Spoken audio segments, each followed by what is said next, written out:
आज आपण पाहणार आहोत एकलव्य मॉडेल निवासी शाळा योजना। या योजनेची अंमलबजावणी करतात संबंधित मुख्याध्यापक किंवा प्राचार्य। एकलव्य मॉडेल निवासी शाळा योजनेचा शासन निर्णय आला दिनांक 11 सप्टेंबर 2000 ला। या योजनेची कल्पना पहा। एकलव्य मॉडेल निवासी आश्रमशाळेसाठी केंद्र शासनाकडून सध्या रुपये 64,500 प्रति विद्यार्थी प्रतिवर्षी अनुदान मिळतं। या अनुदानातून आश्रमशाळेतल्या शिक्षक शिक्षकेतर कर्मचाऱ्यांनी तिथल्या विद्यार्थी आणि व्यवस्थापनावर खर्च भागवणं अपेक्षित आहे। पण हा निधी कमी असल्याने राज्य शासनाकडून सुद्धा साधारणतः प्रतिवर्षी रुपये 3.5 कोटी इतका निधी उपलब्ध करून दिला जातोय। योजनेचे पात्रता निकष कोणते? विद्यार्थी अनुसूचित जमातीचा असावा।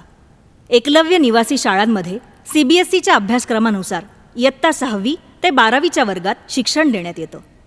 सर्व शासकीय आश्रमशाळा, अनुदानित आश्रमशाळा, जिल्हा परिषदेच्या शाळा, नगरपालिका महानगरपालिका या अंतर्गत येणाऱ्या शाळा, बाकीच्या शासनमान्य प्राथमिक किंवा माध्यमिक शाळा या सगळ्या शाळांमध्ये इयत्ता 5वी मध्ये शिकणाऱ्या विद्यार्थ्यांची परीक्षा घेऊन इयत्ता 6वी मधल्या प्रवेशासाठी विद्यार्थ्यांची निवड केली जाते।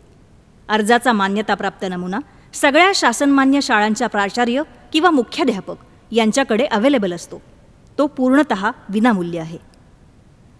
यासाठी कोणती कागदपत्र जोडायची? उपविभागीय अधिकारी किंवा तहसीलदार यांनी दिलेलं पालकाचं अनुसूचित जमातीचं प्रमाणपत्र, इयत्ता 5वी मध्ये ज्या ठिकाणी शिक्षण घेत होतात त्या ठिकाणचा त्या शाळेचा शाळा सोडल्याचा दाखला, अनुसूचित जमातीच्या पालकांचं वार्षिक उत्पन्न 1 लाखापर्यंत असावं। ॲडमिशन कधीपर्यंत मिळतं? प्रवेश परीक्षेचा निकाल लागला की त्यानंतर उपलब्ध जागांनुसार संबंधित एकलव्य निवासी आश्रमशाळांच्या प्राचार्यांमार्फत ॲडमिशन दिलं जातं। ॲडमिशनबद्दल तक्रार करायची असेल तर कुठल्या ऑफिसला जायचं? संबंधित प्रकल्प अधिकारी, एकात्मिक आदिवासी विकास प्रकल्प। दोस्त हो, यानंतर आपण पाहणार आहोत नामांकित निवासी शाळा। याची अंमलबजावणी यंत्रणा आहे प्रकल्प अधिकारी, एकात्मिक आदिवासी विकास प्रकल्प। याबाबतचा शासन निर्णय आहे आदिवासी विकास विभाग, शासन निर्णय क्रमांक दिनांक 28 ऑगस्ट 2009। यामध्ये 21 एप्रिल 2015 आणि 18 मे 2018 या शासन निर्णयांद्वारे सुधारणासुद्धा झाली आहे। नामांकित निवासी शाळांची योजना कशी काम करते? अनुसूचित जमातीच्या विद्यार्थ्यांना इंग्रजी माध्यमाच्या शिक्षणाची संधी उपलब्ध व्हावी याकरता 2009-10 या शैक्षणिक वर्षापासून शहरातल्या इंग्लिश मीडियमच्या नामांकित निवासी शाळांमध्ये इयत्ता 1ली ते 12वी पर्यंत शिक्षण देण्यास मान्यता दिली आहे। नामांकित शाळांमधल्या विद्यार्थ्यांना संबंधित नामांकित शाळेमार्फत स्कूल युनिफॉर्म, वह्या पुस्तकं, बूट मोजे, रेनकोट, अंडरगार्मेंट्स, भोजन, निवास खर्च अशा सगळ्या सुविधा पुरवण्यात येतात। ट्यूशन फी, प्रवेश फी, सिक्युरिटी डिपॉझिट, शिक्षण शुल्क या सगळ्या पोटी अनुज्ञेय रक्कम आदिवासी विकास विभागामार्फत नामांकित शाळेला अदा करण्यात येते। शाळांमधल्या सुविधांनुसार शाळांची वर्गवारी करण्यात येते। त्याप्रमाणे प्रति विद्यार्थी प्रतिवर्षी रुपये 50,000, रुपये 60,000 आणि रुपये 70,000 असं शुल्क शाळांना देण्यात येतं। यासाठीचे पात्रता निकष कोणते? विद्यार्थी अनुसूचित जमातीचा असावा। पालकाच्या उत्पन्नाची कमाल मर्यादा रुपये 1 लाख इतकी असावी। विद्यार्थी दारिद्र्य रेषेखालचा असेल तर त्यासंबंधी यादीतला अनुक्रमांक नमूद करण्यात यावा।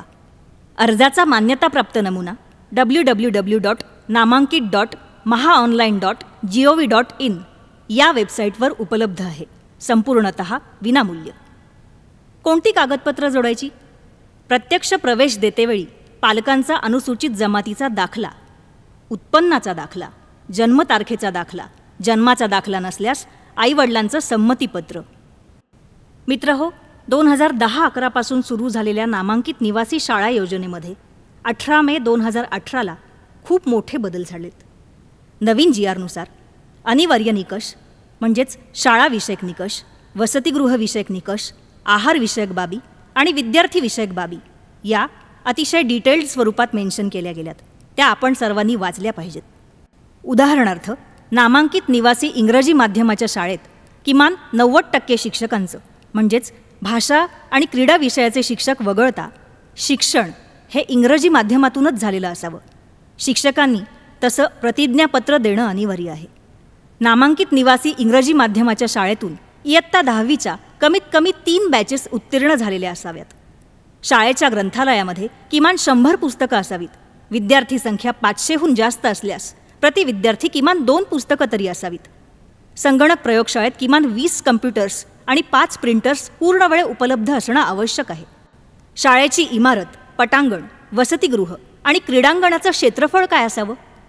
महानगरपालिका क्षेत्र किंवा जिल्हास्तरीय शाळेसाठी 2 एकर, नगरपंचायत किंवा नगर परिषद स्तरावरच्या शाळेसाठी 3 एकर आणि ग्रामीण क्षेत्रासाठी 4 एकर असावं.